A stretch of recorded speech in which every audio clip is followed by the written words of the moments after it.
let's hop into a time machine, because we're headed all the way back to season 1 as Charles. So we're having a meeting here? Karen. The rest of us will just wait. And Pete will be joined by editor Hank Van Aken to discuss East Side Story, the one where Brandon has a thing for Carla, and One Man and a Baby. You know, the one where Brandon watches Joey. Oh, and when Brenda and Kelly go skydiving. So don't miss it Wednesday night, November 18th, 5 p.m. Pacific, 8 p.m. Eastern at Beverly Hills, 90210show.com. Plus, you never know who might stop by. We'll see. Hey, Morton Montz here. Just wanted to give you guys a little update on what I'm doing with my life after college. But before we get into that, I have to do this. I've always wanted to do this.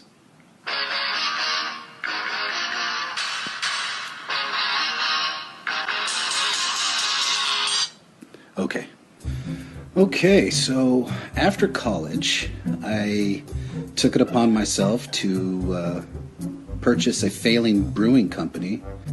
I mean, after many drunken nights in the keg house, why wouldn't I? So I'm now a CEO and mad brewer of Keg Stand Suds, and it's doing really well. We're in 61 markets across the world. I've won a couple awards for my IPA called The Madman. It's a little bitter, but oh, so sweet. It's so good. It's so good. I literally have 100 bottles of beer on the wall inside my house. Literally.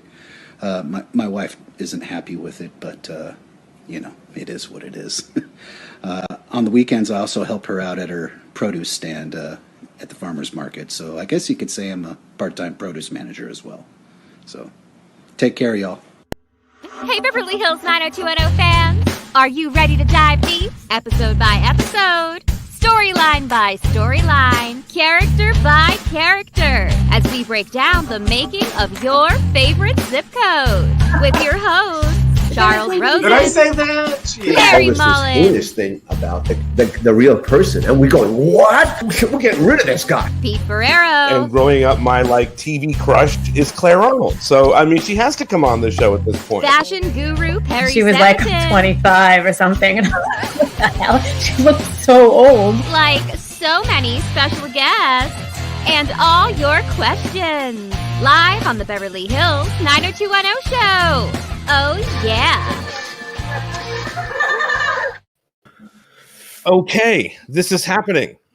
We are here live. And we have Kathleen Robertson with us. And Molly fell out. Molly fell out. Oh, no, she's back. She's back. She's back. Kathleen, Hello. how are you? It's so good to have you here. Thank you. It's nice to be here. Thanks for having me.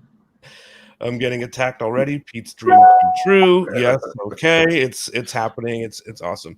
Hey, Kathleen, this is probably the first time that you've looked back on some of these clips and episodes all those years ago.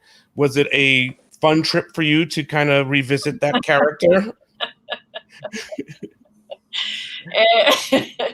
I mean, my reaction right now is kind of what my reaction was watching. I just kind of was, I mean, I honestly haven't seen that footage in, I don't even know how many years. Yeah, it was really it was really funny and really fun to watch it and see it all. It was unbelievable episodes that I did. And God, I changed my hair a lot. Yes, we're gonna give you some of that for sure. I mean, I forgot half of them. You and Tori were in a race for that. Who could change their hair more episode to episode? The spit curls dominated in the season 4. There was a lot of strong fashion choices going on, which I appreciated. I can't wait to look at some of those. Chuck and Larry, haven't seen you guys in a little bit. It's been some time. We got past all the election stuff. How are you guys feeling and doing? All good, Chuck? Larry? Oh, yeah. Well, I mean, very excited to see Kathleen. It was a long pursuit of Kathleen. It started, I must have been the spring. So it's fantastic. We romanced her just like, but, it was worth it. You definitely did. And my son is to thank for me being here, because my son, William, saw all of the stuff that you guys posted. I don't know how, and he was the one that kept saying to me, Mom, you have to do this. They really want you to do this, and yeah, the little boy, I can't remember his name, the sweet little boy. Yeah. Oh, that's my nephew Ryan. And yeah. I mean, it was just definitely. He really he needed you to come to the dark side and to the show. Yeah, and Pete's next call was going to be to Justin Trudeau. I think that was that's great to you. What angle could we take? Maybe that one. All right, let me ask you guys and start. Chuck and Larry. You have Chancellor Arnold. At some point, you guys decide to create his daughter, Clare Arnold. Where did that come from for you guys? Start with Chuck. Well, just from the notion that, let's get somebody funny, the Chancellor's daughter, the wild child, and see where it goes. And I was looking, interestingly enough, that the first episode that Kathleen was in was Change Partners, what happened. And then 5 episodes later, we picked up your character. And that's because you were not hired, I don't believe, saying it's a recurring part, were you? She was hired for 6, I think. Chuck, I remember, we had to find another complication for Brandon to get us through to the end of the season. And basically, we're looking for the boss's daughter. I mean, he was the chancellor's lackey. Exactly what better thing to do in, this kind of wild child, bring her in, not quite in even the end of high school. And I have to say, I borrowed something from my life where I had to take the boss's daughter to the prom, which we actually use in this thing. And I think it's a later episode. But it was 6 episodes, and she just, it was so exciting. We just wanted someone smart and funny and younger. Even though it was 6 episodes, because we did it many, many times, unfortunately, if indeed it didn't work out, number one, thank you, it was done. This was the exact opposite of that. As evidence of the fact that after season 4, you were there for my last season, season 5, and much longer than anyone would have ever anticipated. Yes. You stayed to season 9, right? 7. No, 7. You left in 7 too? We left together. We can talk about that. That's you. Sorry. And you can hold your head up high. Yeah, I definitely remember it was only 5. I think it was 5. I remember the day of my audition. It was so the huge earthquake that happened, the Northridge earthquake. Kathleen's drinking the same thing, same was glass. The day of my audition, and so the audition was canceled. But I was Canadian, and I was, I didn't really know, why is this such a big deal? It's an earthquake, but isn't this just kind of what happens in Los Angeles? And so then, a couple days later, they said, so they still want you to go in and audition for Fernando Bueno. And so I went, and I remember going to the audition, and there was hardly anybody there. And I think it was because of the earthquake. And I still, to this day, I'm like, oh, that's probably why I got the job, because no one was there. It was the earthquake. And I also remember I was wearing a really weird hat. Do you remember my weird hat? I do. I mean, all that stuff it worked in your favor. All that stuff worked in your favor. I was wearing a super weird hat that Molly ended up loving, and that we wore when I did the weird scene with the handcuffs, where I was wearing the backwards hat. The backwards hat. Backwards weird hat. Right. That was what I wore to That's right. I wore it to my audition, and I mean, in retrospect, I can't believe I wore it. I mean, but yeah. That was, we couldn't wait. What did we do to exploit her? It was fantastic. Yeah. What's that, Molly? What'd you say? I said I think the bottom of that outfit was from Trashy Lingerie. Yeah, and it was my combat boots. I remember, I was like, I want to wear my combat boots. If I'm gonna wear you were so little. We always like to anchor you on the ground with some large shoe. Yep. I remember it. I mean, I honestly remember the fitting for that outfit and being nervous because I had never done anything where I had to wear, basically underwear on camera. And I remember saying to you, can I wear my combat boots just so I don't feel weird? Whatever it takes. It was a great look. Yeah. Yeah, I think it was awesome. I think it's what everybody sort of first remembers you with. Let's look at one of those scenes quickly. I know we talked about doing all the square dancing stuff. Do you remember doing that? Vaguely. I wouldn't say I have a super strong memory of that. But that must have been, I mean, you walked into the show, you come in. Did you know of 90210 prior? You knew what it was? I definitely knew what it was. But the funny thing was that I didn't really know. I, of course, knew what it was. I mean, everybody knew what it was. But I wasn't super familiar with, the intricacies of like who was who and what the storylines were. And so I remember calling my sisters and my best friend Allison back in Hamilton and saying, I have an audition for an show, and I have a scene with Brandon and someone, and saying like, who's Brandon, who's this character? And they were telling me all that, like, this person was played by this, and writing it all down just so I knew kind of like who I was, working with. But I definitely knew, like, when I got the job, I definitely knew that it was a big deal. Yeah. I mean, you went from, what was the show that you guys were talking about? Maniac Mansion. You went from Maniac Mansion to Beverly Hills 90210, right? Correct. Yeah. Yeah. Well, take a look at this clip. I think this is how, we obviously know about the square dancing, but this is really, I think, where everybody gets woken up. You said stay put. Yeah. That's it. You gotta go. I don't know where you're going, but you're going. Where's the key? You won't find it in there. It's hidden. On me. Somewhere. Try your luck. I got a better idea. You want to spend the night here? Fine. Good night. There you have it. Welcome to the show. Handcuffs and all. Yep. Welcome to my TV crush. Yep. What was it like doing all that stuff? I mean, it was super weird for sure. Like, it was definitely surreal, I think, too,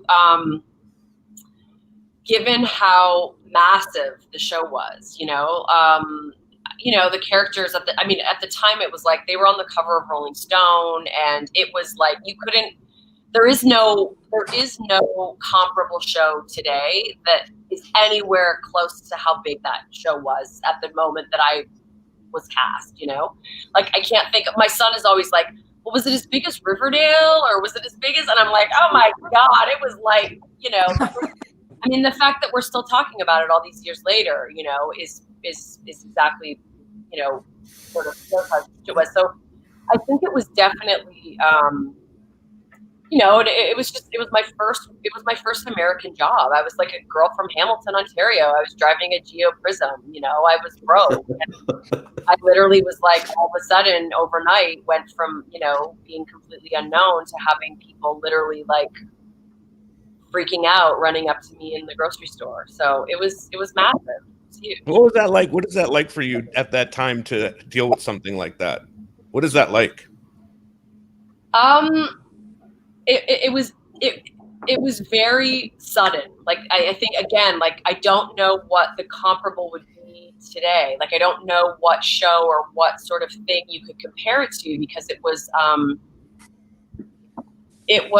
honestly overnight. Like, I remember I was renting an apartment in Brentwood, and I remember, like, when my first episode aired, going to the post office, like, the next day. And honestly, I mean, this isn't me exaggerating. Like, honestly, within a day of my first episode airing, people were just like coming up to me on the street. Mm-hmm. And it just was, it was so sudden. It was such a sudden thing of going from being completely an unknown human being to everybody knowing, it was just very, very, very strange. Yeah. Do you still get some of this recognition from 90210? Oh my God, of course. Yeah. I would imagine. All the time. Larry, you guys wrote some of this stuff with the handcuffs. Yes, I certainly did. Actually, I feel responsible for exploiting the young lady. I was known as an exploiter. It was a I got a reputation for that, unfortunately. But she was so great. I mean, I think, you know, Chip Johannesson and Chuck and I were obviously, and Steve, I think all the guys really had a hand in that character, and we just kept pushing ourselves for it because she was able to handle it all. I mean, that scene there was just so cool. I mean, he said, I mean, you know, it all just played in a kind of a level. I never got a thank you letter though from Jason for thanking us for doing that for him. You know, I mean, why? He just stayed as a Boy Scout. He didn't. I know, but just to He had to get scene there with that kind of heat, you know, he does do a fantastic reaction to seeing her. It is good. I'm sure he did it about 5 times, but it shows you what a good actor he is. But yeah, no, it's just delightful, and you know, it just did everything we wanted. So I mean, we really thought we hit gold, and I'm not surprised people mobbed you afterwards. Chuck, you were going to say something, yeah? Well, yeah, those handcuffs were so good, and you were so facile with them that if you remember, we brought them back in year 5. That's right. But this time you put David in the handcuffs, and he had to stay on the bed. And because Karen wrote that. She wanted to say hello to you, Kathleen, as well, my wife Karen. Yeah, tell her hello from me too. Yeah. It's good we bring things like that back, you know. We haunt the character. Yeah, because I thought that really good performance from the handcuffs. We had to bring the handcuffs back. Yeah, exactly. Sure. we had an option on them. Yeah, exactly. Yeah, that's great. I mean, I can't even imagine you walking in and doing some of that. What is Jason Priestley like to work with back in that time period? He was great, and I mean, we're both Canadian, so I remember that was kind of like a weird, for me, like a bit of a comfort zone, you know, like Canadians definitely have a thing where the minute somebody else, you know, you're like, oh, you're Canadian, so there's like a bit of an instant comfort. Molly too. For sure. Molly too. Yeah. Oh, Canada, right over there. I remember that was kind of like our connection too, for sure. I remember like us always talking about, you know, Hillfield, and where was your school you went to again? I remember what school did you go to? That's right, Ransom Hall. Yeah. Oh, so yeah. I played Ransom Hall. Like a comfort zone. Yeah. And you guys were from Hamilton, and it was after Marty Short and who's the other one? Eugene Levy. Eugene was from there also.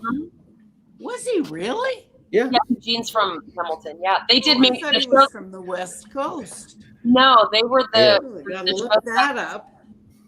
Yeah, they were all on me. They all did Maniac Mansion. How is your family, Kathleen? They're good. Everybody's good. Yeah, I don't know if they're watching. And you're married, and you have a son. I have 2 sons. Wow. There you go. Can I ask what their ages are? Way to go. What are their names? I know. I feel like I need to show a photo, but I can't. I don't know. Yeah, you do. It might take me a moment to pull it up. But so I have a 12-year-old boy named William, and I have a 4-year-old boy named Bennett. Wow. Very nice. Okay. And I have a husband named Chris. Yeah, there's one of those as well. And I have a husband. Are they in California? Yeah. Nice. We live here in Los Angeles. No longer in the Brentwood apartment building that No. burned down this. No.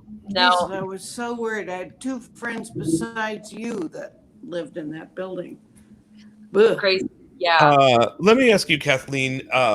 They pair you with Nicholas Pryor, you know, as your dad. What was it like working with Chancellor Arnold, Nicholas Pryor? Oh, he was lovely. I remember just loving him. He was so sweet and, you know, just fantastic. I again, like he was, you know, so seasoned and experienced and had so much sort of, you know, he was definitely helped me kind of feel comfortable and feel at home. He was great. I loved him. Sarah Page Hall says, Claire was so edgy, cool, outspoken, sexy, and smart. Such an awesome addition to the show. I agree with that. Yes. Hello, Sarah. You know, she was also She's from Australia. Kathleen, that one's from Australia. Oh, that's so cool. Thank you. That's where she's from. Yeah. All right, let's see. We have some fun Claire looks right from the get-go. This is Claire. This is Claire going to the prom, right? Is that what you referred to before? Yeah. Yes. Yeah. with the long black gloves. I love it. Yeah, Perrie works in fashion, so that's why she's with us. Perrie, what do you think of some of these Clare staple outfits? This is utterly iconic. Like Clare they're iconic looks. I was going to say, be kind. Well, in one of the past episodes, I think we were talking with Molly about some of the characters, and I was saying that I think of all the characters, Clare really embodied, for me anyway, watching the show as I wasn't a teenager, I was a little bit younger, but embodied what the 90s was. Like before, you said Claire's hair was always changing. Well, so was mine in the 90s. I feel like every few weeks I had a blonde stripe in my hair. I was box dyeing it red. Or I would be like, ooh, everybody's wearing vinyl pants from Patricia Field, so I have to go get vinyl pants. And I felt like Clare really embodied the 90s in a way that the other characters didn't. Yes, the other characters wore like their floral dresses and their mini backpacks, but I felt like Clare really nailed that like hard-hitting 90s look that I always tried to aspire to. So right. I'm all in on Claire's fashion and her beauty. I love that it was always changing. Well, it was very punk too, and very, kind of grungy. That's what I mean. It's like kind of 8th Street. I'm from New York, and like I felt like it was definitely California, but I felt a little New York in that, whereas the other characters just kind of looked like any city at the time. But I felt like Clare really nailed that like punky 90s side that was my dream to look like at the time, and still is. Yeah. Charles, what did you want? You had something. I have a question for Molly, because clearly, the range of looks that you're talking about with Claire's character that Kathleen wrote was, just time and time again was just terrific. Look at that one I specifically love. But same. Molly, fashion design right from the start, right when I started the show, this was going to be Mr. Spelling's domain, because we had no money to make the show, so I just fed T-shirts and blue jeans, and then he wanted more, so that was that. I'm wondering, did he ever? I know he would probably call about some of the other characters about their looks and what. Did he ever do that with you, with Kathleen? Did he ever get on the phone and say, "I like this" or more of this"? Did you ever have a conversation Here we go. with my boss about Kathleen? Maybe wardrobe. Kathleen. Yeah. That's me. Yeah, that's to you, Molly. Oh, that's to Molly. Okay. Oh, that's to Molly. No, Yeah. I don't think I ever had any kind of. That was just curious as we were talking. Okay, Kathleen did. Oh, Kathleen. Yes, please. I got in I don't know if you guys remember this, but I got in a lot of trouble. I don't know which season it was, but Pete, I know you'll know, and you can help me out here. I got you. The season where I did the skunk hair. The kabuki look. Oh yeah. Yeah. Like when I came back after break. Well, there was 2 times. So one time I came back after hiatus, and I dyed a chunk at the front blue. Right. And it was amazing. And literally, they made me dye it back. They wouldn't let me do it. Like Aaron basically freaked out, and they said, that my agents were called. Everybody was like, they won't let you go on camera with the blue hair.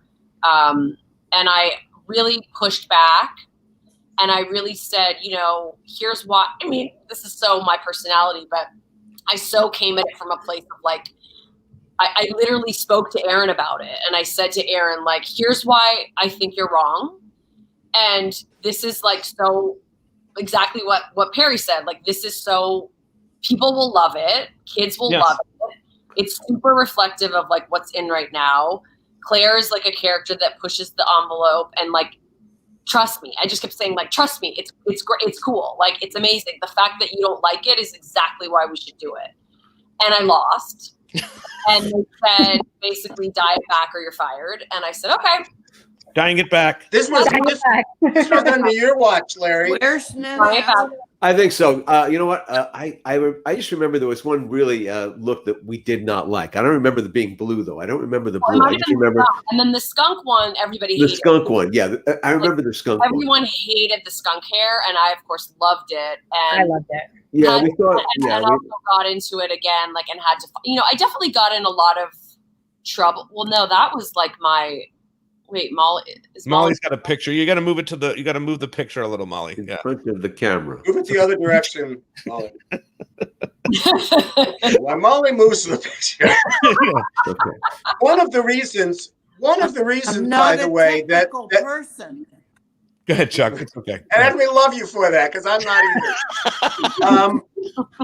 Kathleen, one of the reasons that Spelling would have said no to that is that he was very weird in some ways about it. He felt that if you were too hip in a time, then it would hurt in syndication. And by this point, we were already going to be a show. He told me that in season 1. I said, "You think we're going to make syndication, Aaron?" And he laughed. I mean, he said that to me in about episode 7 or something. But you know, so that was always his overriding thought, even if he personalized it or something. Yeah, he just possibly. Yeah, you know, he always pointed out to Miami Vice as the maybe where not to do. He might have been worried all the other girls might want to do it too, since it was always the kind of thing that seemed like everyone would kind of try to copy everyone. Or is that just my imagination? I don't think any of those girls would have copied my look.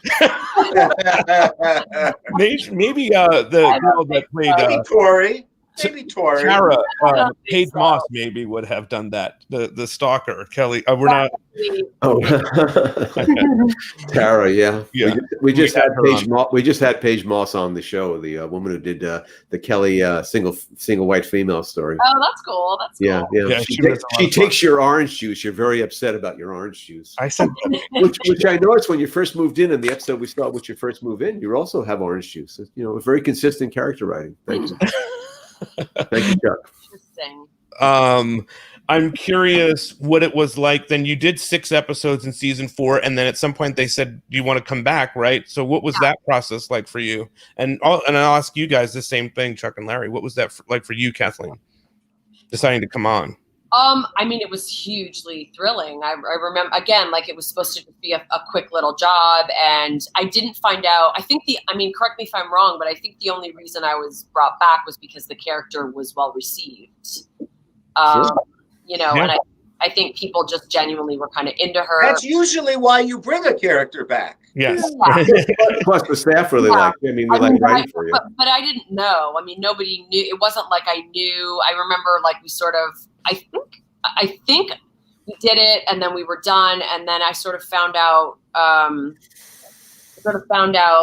they want to bring you back, and they want you to be a regular. And then I remember when I first started back as a regular, like the other cast didn't know, and I remember that was a little bit weird. Like I remember, you know, like I think Jason found out while we were shooting a scene, and he was like, "What do you mean?" Or maybe I'm wrong. I mean, I might be wrong, but I just remember a bit of like, it was a bit awkward because nobody really knew. And then it was like me having to sort of tell people, yeah, I'm a regular now. And I, of course, felt, you know, I always felt like I was sort of the outcast. Like I never really felt super much, like I was always a little bit of an outsider, not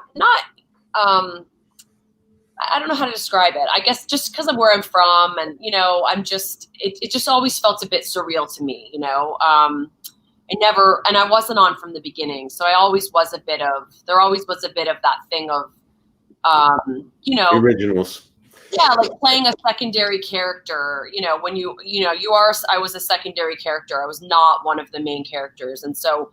You know, there's always a bit of that thing of feeling like, do I fit in? And do they like me? Do they not like me? So, you know, that was definitely, and it's also like we were kids. We were so young. So like a huge part of that is just in any job. I mean, let alone the biggest show in the world, but like in any environment, if you go into it when you're that young, you know, you just want to sort of fit in. And it was a lot, you know? Well, I mean, the thing is like every episode of this podcast that we've done, I think every person that comes on and talks about being a guest star speaks to feeling the same exact way that you just spoke to, you know, because it's, you know, you're new to that world, and that can be, I guess, maybe intimidating. For sure. Yeah, for sure. Yeah. Well, you said, what I was going to say, Pete, is that we do these deep dives with episodes, and we looked at the one about intervention. And you weren't in the intervention, and you run into Valerie at the shopping mall, and you make the point in dialogue, we're not Beverly Hills. Right. Yeah. And Karen is, we have two couples we're very good friends with. And so there's 6 of us, and she's the only one who's not from Beverly Hills. And believe me, she could relate to that line. We start talking, But I think that's what we all fell in love with, was that. I was going to say that was Claire, and I'm speaking for myself here, but Claire was not like anybody else on the show. She was exactly what the show needed at that point. And I assume that you brought a lot to Claire. What are some of the things that you brought to the character? I mean, I definitely think I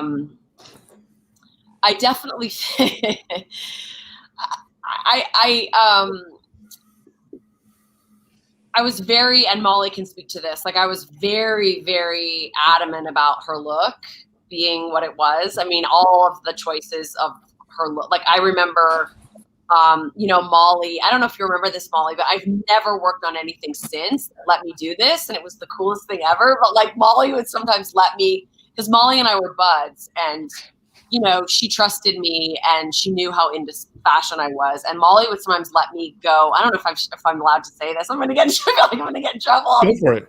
But sometimes I would go shopping for Claire and I would buy stuff and then I would bring it in and be like, what do you think? And then we would go through it and she would be like, this is probably too much, or this is cool, or whatever. And then so a lot of stuff that I look at, I'm like, oh my God, I remember buying that on Melrose. Like the chainmail top, that weird purple chainmail top that I wore in all the press photos. Like that was like, I bought that on Melrose at like a weird sex shop. I remember going with you to Melrose.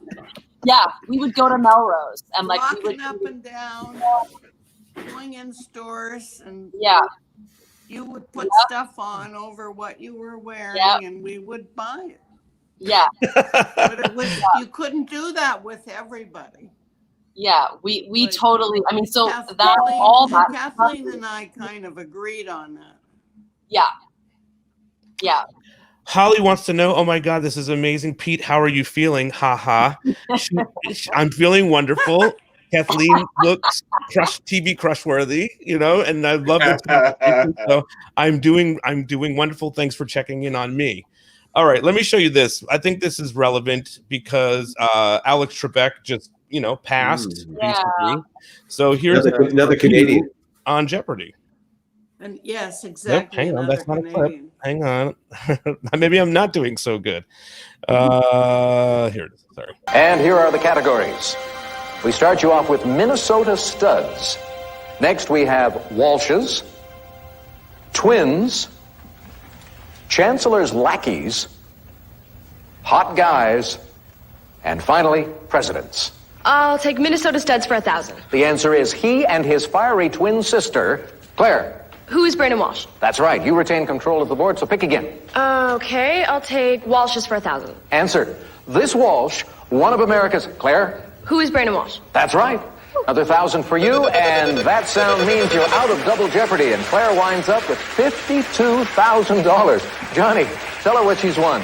Well, Claire, you have won your very own Brandon Walsh. With movable limbs and combable hair, this Brandon comes complete with his very own Mustang and will provide hours of fun. Anyway, way to go, Chuck. Way to go. That was great, and it was so much fun being there. That was my fantasy. I used to watch Jeopardy with my grandmother, just like Andrea did, to prove that the money they were spending for college was worthwhile. Even though I come home at 3 a.m. See, I know all this stuff. So Jeopardy mattered a lot, and I watched the episode, of course, and I have to apologize to you, Kathleen, because it's very clear that your character would have won this. When we did that thing in the Peach Pit after dark, and we're asking pretty basic questions, and you and Brandon looked dumbfounded, and Andrea's just going through it, and went, well, this was not. We didn't set that up right, because when you started, when you in the opening scene, it was in the college at the Union. You knew stuff. You knew it in French. You know this. Right. You weren't going to lose, but of course, we had to. Andrea Zuckerman needed the money more than Clare Arnold, so plot-wise. So we had. It was just amazing. We got to do that. It's just that Alex, it's just amazing. Looking at it back at it now that we. And he was, he acted in the thing. It wasn't like we just used it. He just, he played along with the gag. What was it like for you doing that, Kathleen? Say it again. What was that like doing that for you? Well, it's funny. My mom and my Aunt Betty actually were visiting me from Hamilton when we filmed that episode, and so they got to meet Alex, and they were on set with me. So I remember it vividly. Like it was an incredible day. I mean, there was a lot going on because those were double ups, right? And it wasn't that was right when. What was that like working for you doing double ups? Double ups, crazy. Crazy.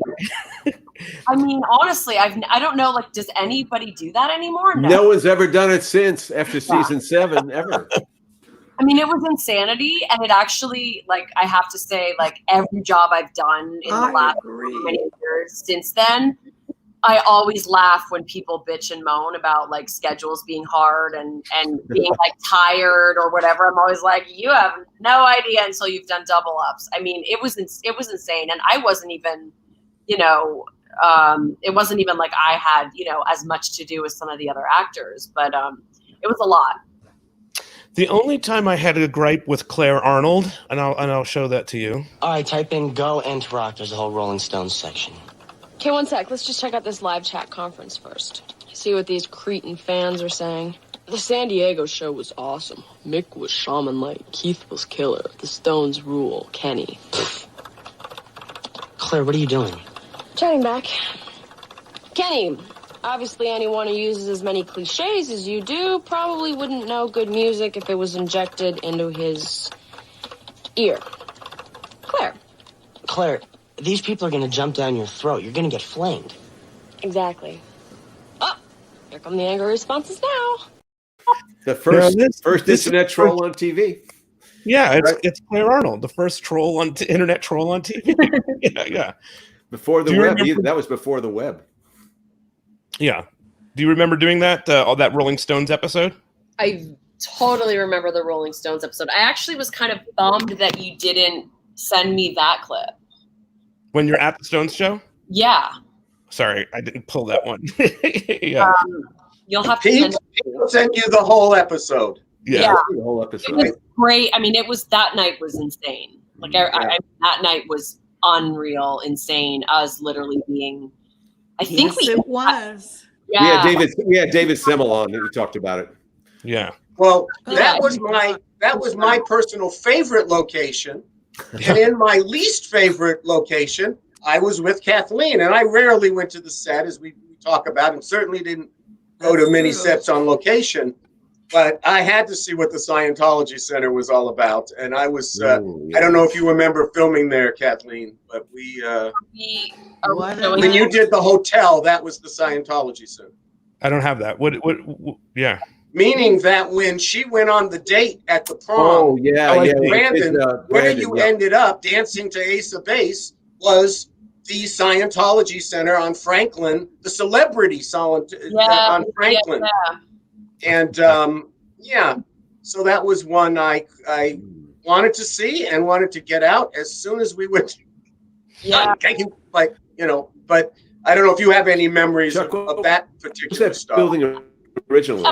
Am I right in saying that you triggered just a memory? Was that for me? Was that Cedars Hospital? Larry, no, it's the Celebrity Center. Yeah. Am I right in saying that we filmed? I might be totally wrong. It might have been something else. But did we ever film at the old Ambassador Hotel? Yeah, they do a thing with Nat. It's a date for Nat and Joni in season 7, I think. Where I remember that. We filmed at the Ambassador. We filmed the Queen Mary. Yeah, we filmed some great locations. We're gonna talk about those things, but here they team you up. You at some point early on when you're on the show, you go from Brandon to David. Here's a quick little scene there. Wow, pretty good turnout. Yeah, let's just hope they're not all a bunch of techno dinks that sit around trying to outdo each other with bits from Mystery Science Theater. Okay, where's this guy you've been raving about? I don't know. He said he was going to be here. But I'm warning you right now, I have first dibs, okay? He's really kind of cute in a buzz-cut, big-footed kind of way. There he is right there.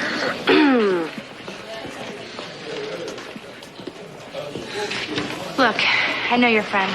You can have him. Donna! Let her go. Let her go. What's going on? It's a long story. It was a real bad ending. You and Yeah, Donna? for a couple years, since high school. Well, I don't know how to tell you this, but, I'm her new roommate. You moved into the beach apartment? Yeah. That means you're in my old room. Oh, my God. Well, at least I won't have to give you directions, right? Yeah. Oh, I love that. What about working with Brian? Great. I mean, Brian was great. Brian definitely liked to give me shit and teased me a lot. I think it was always like an interesting thing, like, because as soon as I became a regular, it became very clear that, like, oh, I'm going to cycle through the guys because that's kind of what you have to do, right? vertically integrate. Yeah, so it was like, okay, like I was with David, and then I remember thinking, like, am I going to be with Dylan? Like, who am I going to be with? That, like, there was always sort of that question of wondering, sort of like, where's the storyline going to go, and where am I going to end up? It was always sort of interesting too to see how people responded, how people sort of liked you with certain people and didn't like you with other people, and how the audience had a really strong sort of feeling and reaction usually about that. And the audience, I would think to some degree, guys, like, would dictate that, correct? I mean, the writing. Well, maybe after season 5, but certainly not. Well, I mean, the fan, we cared about the fans and who they were rooting for, certainly. I mean, but I mean, they didn't dictate. They didn't dictate. I mean, I think they did, unfortunately, maybe with Jamie. Oh, yeah. But that was season 6. A different story. Yeah, for a different day.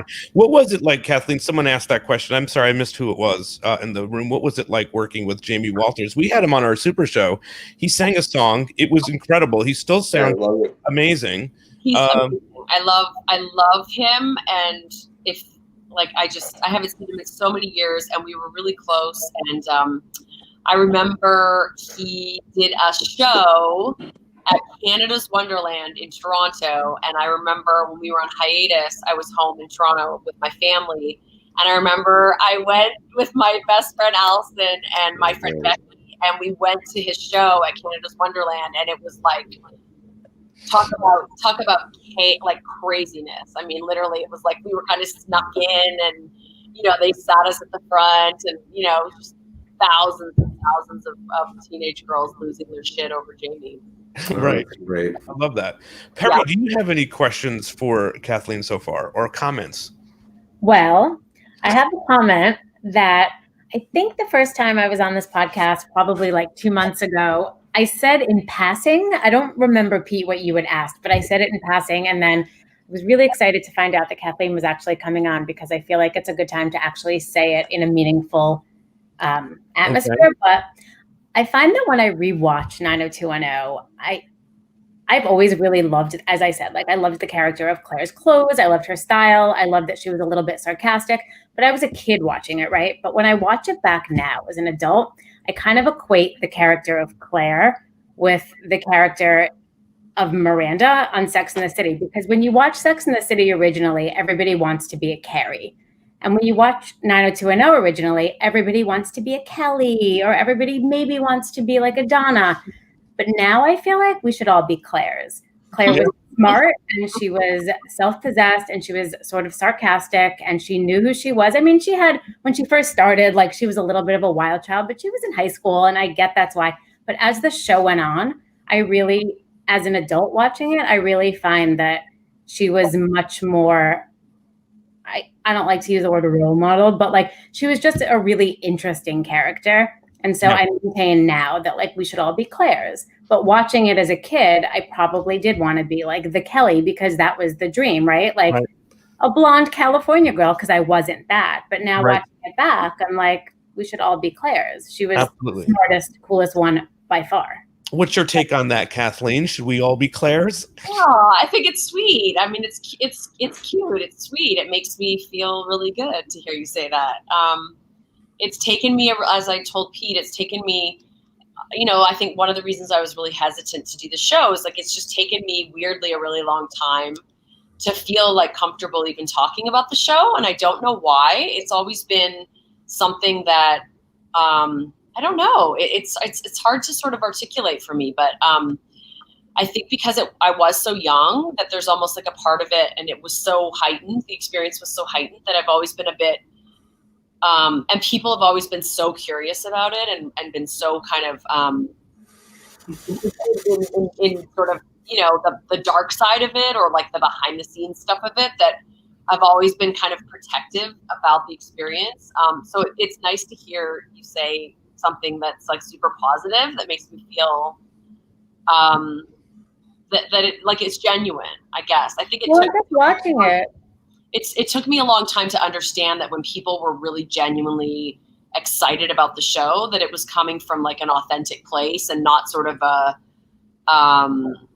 place of like, well, we didn't really think it was very good, but we were into it because we were young. But like people genuinely love it so much. And I think the fact that, again, like that it's so many years later and people still want to talk about it, like it's fascinating to me that. Yeah, I don't think the fandom is ironic at all. Like I think, or the nostalgia is ironic. I think that it's true. I think it's genuinely true. I mean, it's interesting for sure. Like there's a lot of 80s and 90s shows I'll rewatch that I love, but they're ridiculous. And I know that they're ridiculous. Yes. But I watch 90210 and I don't think that I actually think it's a very good show. And I think the performances, especially Claire's, like it really held up. Like, well, that's like, very sweet. Yeah, I don't think that anything about your character or a lot of the characters, but especially the character of Claire seems dated. I mean, a couple of hairstyles maybe, but like the actual persona does not seem dated at all. Chuck, I know you've talked about that sometimes too, about feeling like you didn't want to talk about the show for a long time, right? Isn't that something that you said to me once at some point as well? Yes, it's true. The only person I talk about it was Karen or Larry. And I was always surprised. And Sherry Weiss. Sherry Weiss is the first that penetrated my, you really need to talk about this now? But then again, I've gotten a lot of pride from it as we had the fans on in this. But I want to say something about, Kathleen, because everybody's talking about the right thing. How cute you were, how funny you were, and the snark and your style. But you're always also near and dear to my heart, as Larry knows, that, you know, I loved all the couples and the switching and all that stuff, but I was more, as we started the show in its original, I was about the social drama. And when you look in season 5, we didn't have many social drama, maybe 1 or 2. And you had the starring role in one that I remember the look on Dan McDermott's face when I said, and we're going to do an episode about torture. And I don't know, you probably not remember this one at all. Pete will send it to you. It's called Homecoming. And it was when a dictator, a man from that your father knew and very close and was like your uncle, turned out to be someone who was an authoritarian. And the way you shifted and realized and then ultimately accepted was a really terrific dramatic turn, even though, you know, it was always other things that we all saw and responded to. You were also really strong in that. And it wasn't surprising to me as you followed up in your career that you did have a lot of more straight dramatic roles. Drops, yeah, that was a good episode. Yeah, it was again, you know, some more looks. Let's see some more Kathleen looks. There's this. Ooh, that's fun. Yeah. There's this. Oh yeah, I remember the hair. Yep. This is you searching for aliens. To go bang in the night. Yeah. Oh yeah, I love that one. That's cute. Yeah. There's this. I think that's the episode her and David first make love. That film, go back on it. Oh yeah, I'll get that. That's an interesting one. I'm not sure about that one. Skiing. You guys went skiing. Yeah. Mm-hmm. Here's another look. Oh, that's a good one. Molly, you remember that one? That was oh God, who was the designer? That was like super. That was a really great one. That was I want to say it was Catherine Hamnett, or it was maybe Helmut Lang. But I remember that velour jacket. I remember buying it and being like, oh my God, so cool. And I remember like Tori and all the girls were making fun of me, saying I looked like Larry from Three's Company. It was like naturally. Come on over. Yeah. It was cool. Yep. That was a good Such a dated show. Okay, here's some more, right? Oh wow. Okay. This is Unreal World. Nice. I sent some clips from that one. Do you remember that, where you guys were the real world? Yeah. What are your memories of doing that episode? Specifically, oh, don't ask me specifics. You break up with David in the episode, which I had forgotten. We just watched it and went, "Oh, okay, that was cool." Yeah, Yeah, that was a lot of. It was interesting to use and we'll do a deep dive on it someday. Yes. To use the all these, because it allowed people to play other characters, and then other things came out about their personal lives playing the other characters. Right. So that was a pretty interesting, convoluted episode, and Was that one of my favorites. the one where I was wearing like the plaid shirt and was acting like a dude? Yes. Yeah. I think that's the one. No, you did that. You did it again though when you were trying to teach Steve a lesson because he was too macho or something like that. You did. So you may have done that. I've done it a couple times. Okay. Yeah, I think in this episode, Unreal World, you're playing Beth, who's kind of a shy girl, and then the whole thing is the reveal is that you kind of all of a sudden take Steve in front of David's eyes and kiss him. Right. I have that clip somewhere here. Yes. Yeah, we should show that. Yeah. No, I don't have it. Okay. But I do. What I do have is this one. I wanted to. This now goes into a little bit later. This is season 6. Sorry, Chuck. Okay, then I get to be quiet. Okay. I think it is. Mac, tell me, has anyone come in here asking for someone by the name of Tenderheart? Yeah, a little while ago. She's sitting over there.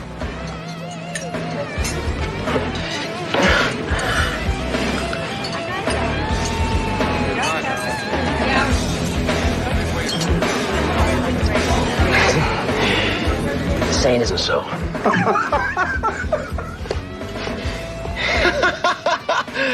Cuddles! Tenderheart? I can't believe this is happening to me. Oh, God, this is a nightmare. And to think I was ready to give up my freedom for you. You're not the only one that's disappointed here. Okay, Steve?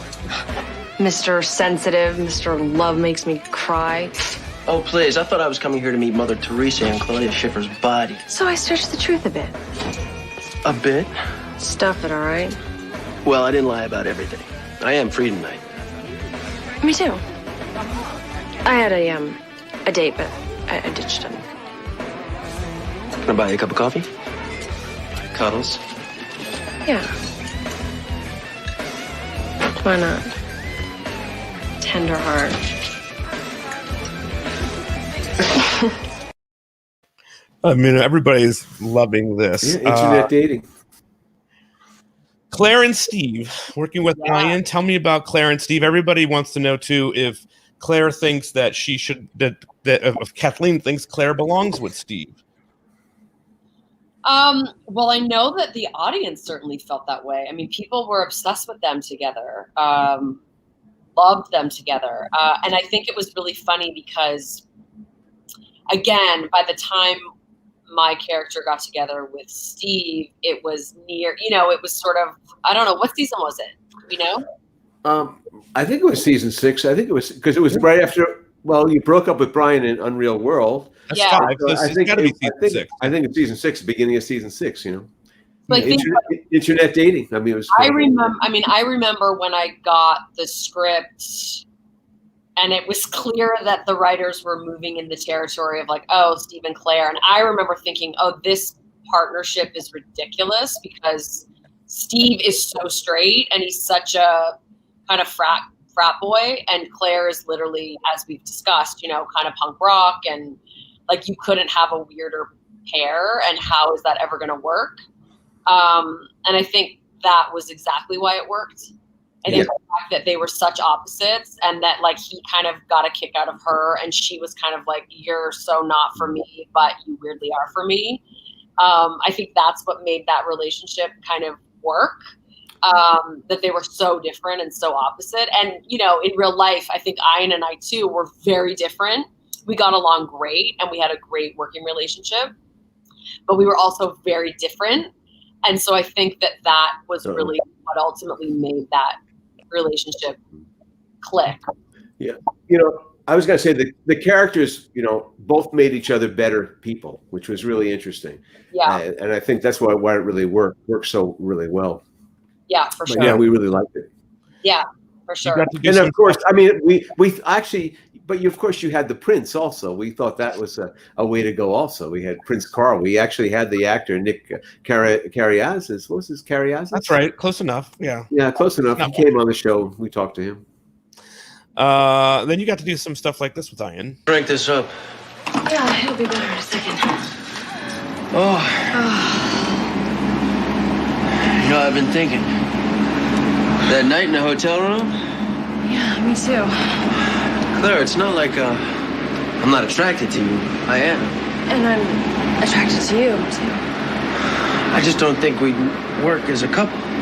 No, I mean, you're a typical male chauvinist frat guy. And you're a self-righteous, stuck-up snob. We'd hate each other. I hate you now. Not as much as I hate you. You wanna? Yeah. You never asked. Give me. Oh, God. We got no thank you from Ian. I got no thank you from Ian. You know, nothing. Not even a card or fax.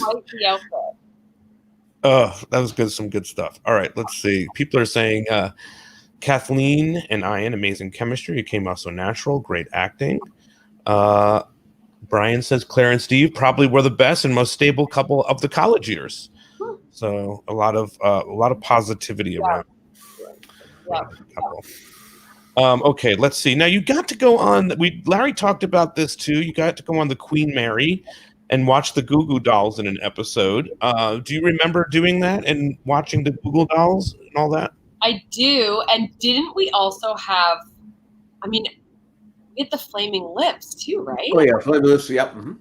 Yeah, Flaming Lips. Chuck was there for that. Yeah, it was that was the Donna Stalker episode where she almost gets raped. I was pretty about that. I was pretty excited about that. Yeah. Yeah, Flaming Lips. It got down to between the Flaming Lips and Hootie and the Blowfish. Very confused me when I didn't want Hootie and the Blowfish. So I was like, okay, we'll do these guys fine. Also in season 6, you're working with Emma Caulfield a bunch. What was Emma like? She was great. She was really, I remember her and I really, we sort of got along right away. We had sort of similar energy, and I haven't seen her in, honestly, I don't even know how many years, but I always liked her. She was very smart, and we got along great. Yeah, she's a mom now, and she's doing great. She looks fantastic. She was a real great energy, and she was on the show. She told us that the security guard used to confuse the two of you and didn't know. Oh, interesting. Really? Yeah, and he always thought you were each other. Here's a great. Well, this is one from season 7 I wanted to talk about because I feel like it's an important Claire moment as we're getting towards the end of her character and run on the show. I think this is one of the things that people think, identify with Claire.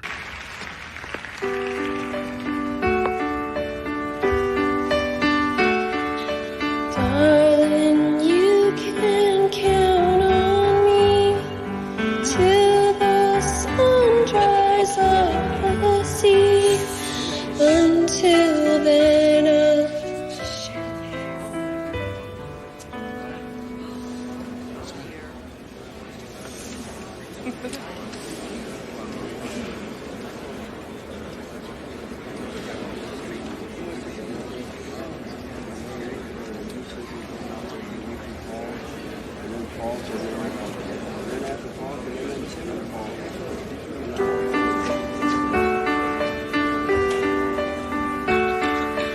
darling, you can count on me till the sun dries up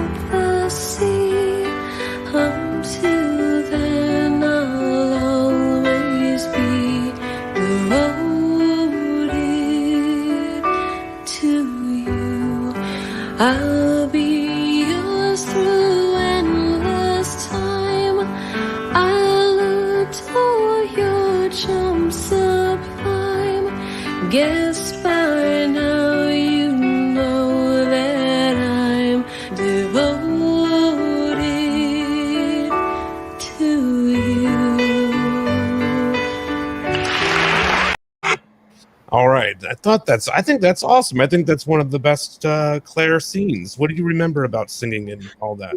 Beautiful. Well, I don't remember why it was written that I mean, because I'm not a singer, but my voice sounds pretty good. Well, we had to think about your mother. You know, it's all your Incredible, mother. Kathleen. Your voice is incredible. Yeah. That's so weird. I don't remember. We must have asked, I think we must have asked you, though. We must have asked you. Yeah, and I feel like my brother-in-law, Jim, who's a musician, maybe helped me with it. Like, I remember working on it, and I remember being very nervous about having to sing because I'm not a singer. But God, it does sound pretty good. Yeah, it's really good. Our friend Zara Brown says, "Ha ha ha! You can sing, girl." So there, our friend. I think Phil Savith also had a big part in that one because he was the guy on the set, you know, for that talent show. Chuck, it was the senior talent show at the end of college. I figured that. It's the song our mother used to sing there. Mm-hmm. I have a question for you, Larry, because I had never seen the episode, and saw the scene and really loved it and loved your singing and assumed you were a singer when you got to the second half of it, and was really true. But Larry, what I didn't understand, Claire got an standing ovation that went on and on and on, as if this was Robbie Robertson and the band's last concert. What was that standing ovation for? I mean, I don't know. I think everyone felt so bad for her because she overcame her vulnerability and her insecurity. I got it. And in fact, there was a line I pulled some lines of Claire's out, which I just thought they were really defined her character. And one of them was, what's so great about being vulnerable? That's how you get hurt. Right. Which I thought. And then her other classic one is other things she's into: sex, rock, and really decent literature, which I thought was good.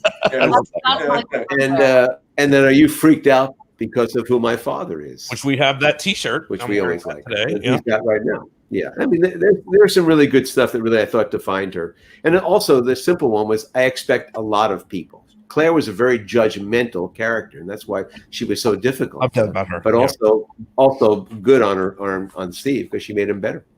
Lindsay wants to know, what was your favorite Claire storyline? My goodness.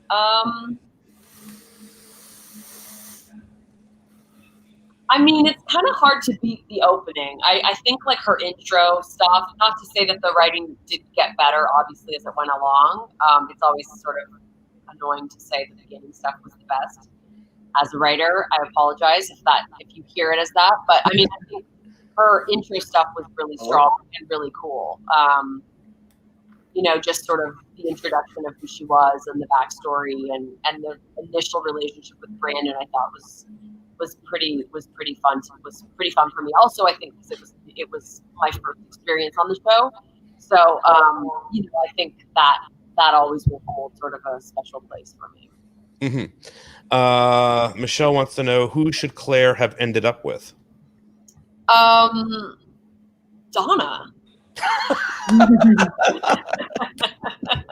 Okay. I don't know. Okay. Well, Tori, working with her, she had to be great, right? I mean, what was?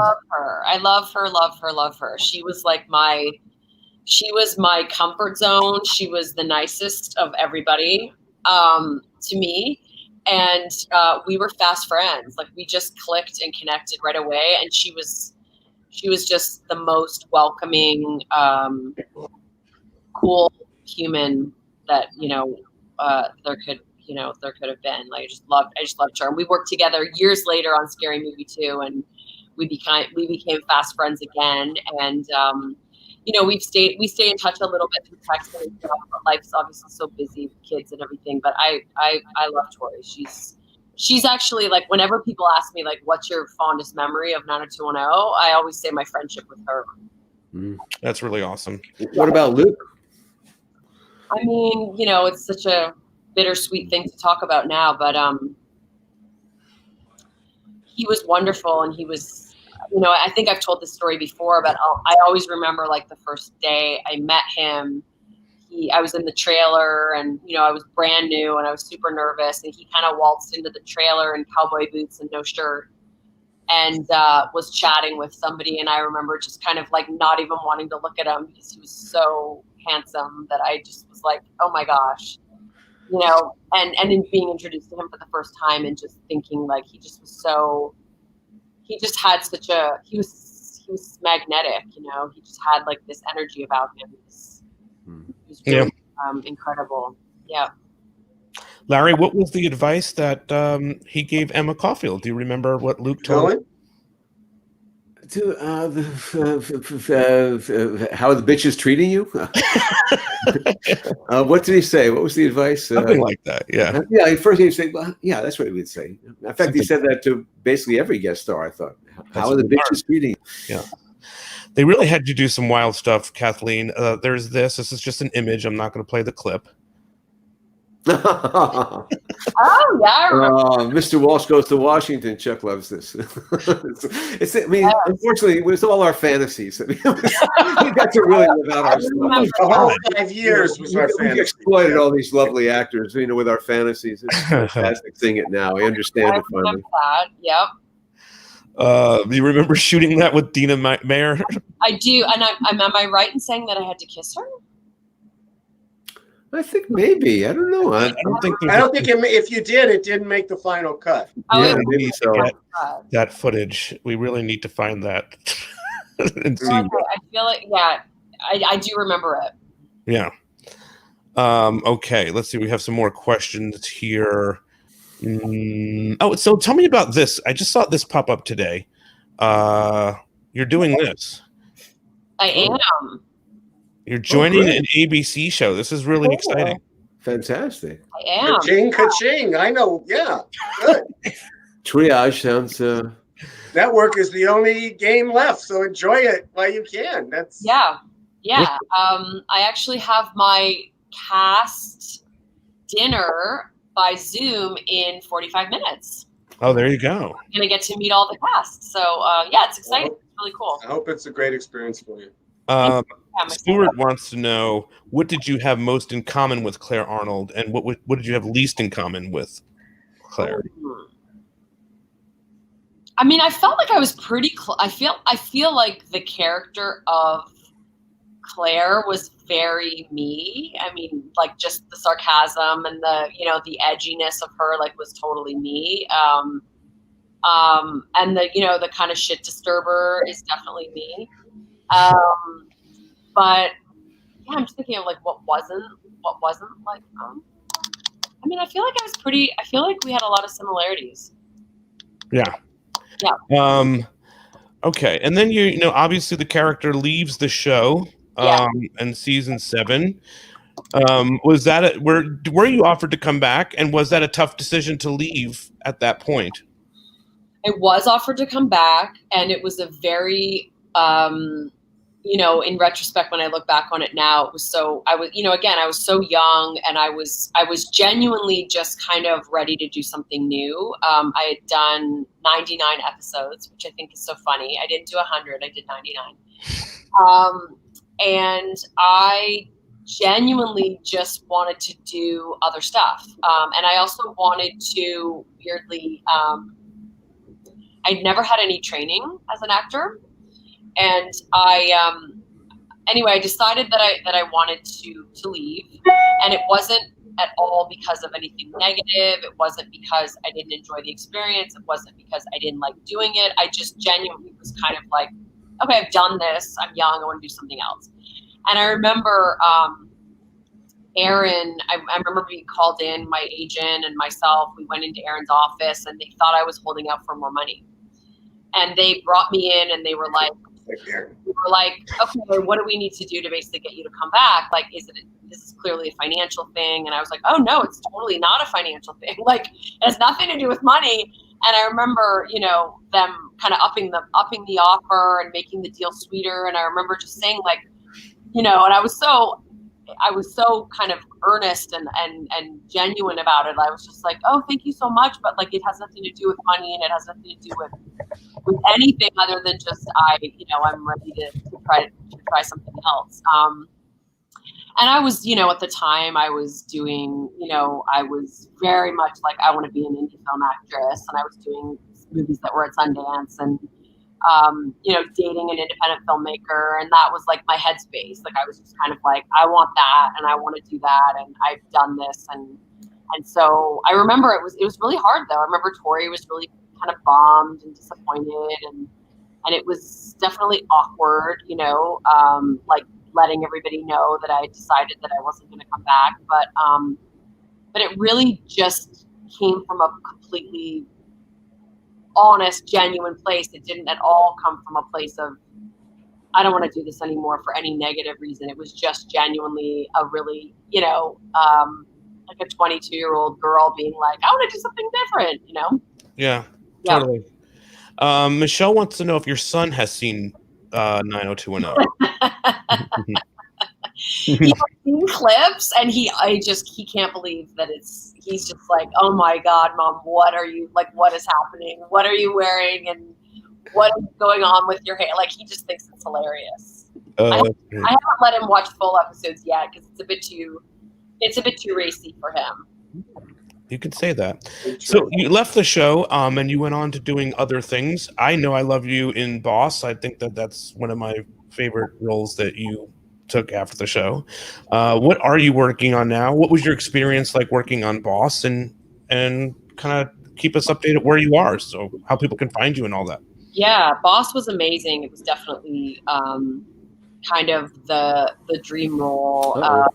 Kelsey was incredible, and Gus Van Sant was, it was a dream experience for sure. And I mean, I've been writing a lot, and I have very much sort of two kind of separate careers. I'm obviously an actor still, but I also I'm writing, and I'm doing a new project for Barry Jenkins, and I'm doing a new project with Aggregate that's Jason Bateman's company, and I'm working on a bunch of features, and I just show ran my first show, which was Swimming with Sharks, which was with Diane Kruger and Kiernan Shipka and Donald Sutherland.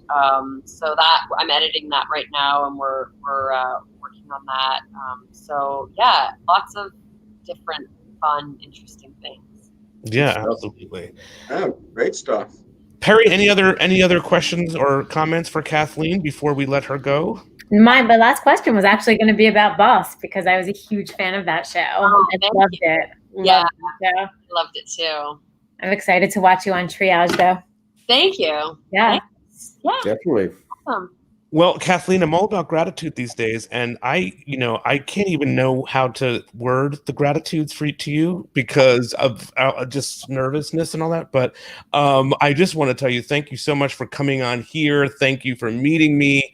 Thank you for having me. It was really fun. It was really nice to watch all that old stuff, though. Just, great memories for sure. But I have to let you know, when we started to first talk about having you on, everybody wanted you to come by because of how much they love you in the role, what you brought to it. And as we've been talking to you and hearing what you brought to Clare, obviously we love you because it comes from a really, really good place. So thank you so much for coming on this. I want to let everybody know that we're doing a tweet along, right, Larry, with Pluto TV. Wow, yeah. So Friday, we picked out a couple Clare episodes. As the episodes pop up, we're going to be tweeting along some really cool things that we discovered here on the podcast. So make sure that you tune in for that. Chuck, me and you are going to season 1 next week, right? That's going to be a lot of fun. Yes, going back to the season 1. Back to the Rosetta Stone. Eastside Story and One Man and a Baby. Kathleen, I think the world of you. Thank you so much for coming here. So good to see you, kid. You too, guys. Really it was great. Everybody. All right. Thank you so much. All right. Bye-bye. Bye-bye. Bye.